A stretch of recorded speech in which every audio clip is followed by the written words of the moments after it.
Oh, we're so back with the QRD Maestro S3. Let's review it.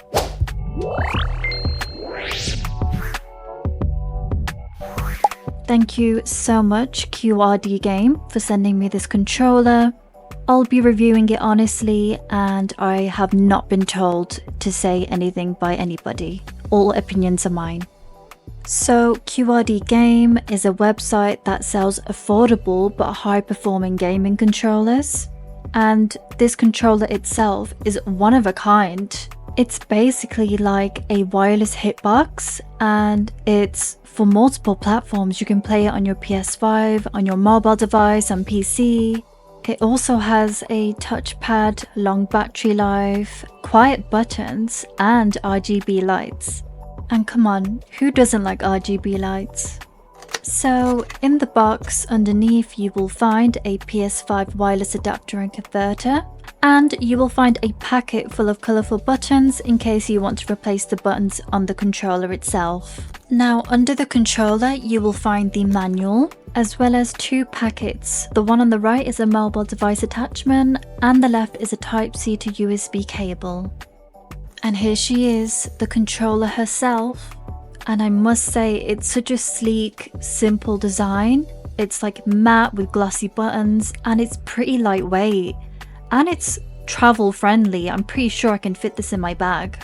And the buttons are pretty quiet as well. Like, I had a bit of fun just poking around with them. So let's plug her in.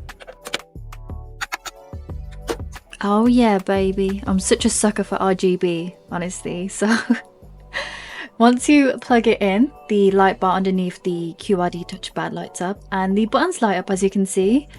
So soon as I plugged it in, my PC detected it straight away, and you know, it's easy plug and play. Now let's test it out and see how it is whilst playing Tekken, and we'll test out the wireless feature, of course. So the controller's plugged in, Tekken's open. Let's just see how it is. Movement wise, this is different. It's not bad though, it's just different, but it seems easier. Like, I can't wave dash that well on pad because I use PS5 pad. But on this controller, it seems a bit easier actually. Okay, so weirdly enough, it seems like it's easier to hit electrics. I think maybe because it's easier to hit the directional buttons and whatnot. So, but yeah, like I said, it's a bit different. It'll probably take me a bit of time to just get used to. There doesn't seem to be any latency issues. It seems overall fine and really good actually. So moving on to the wireless function. So the controller itself can connect to multiple platforms.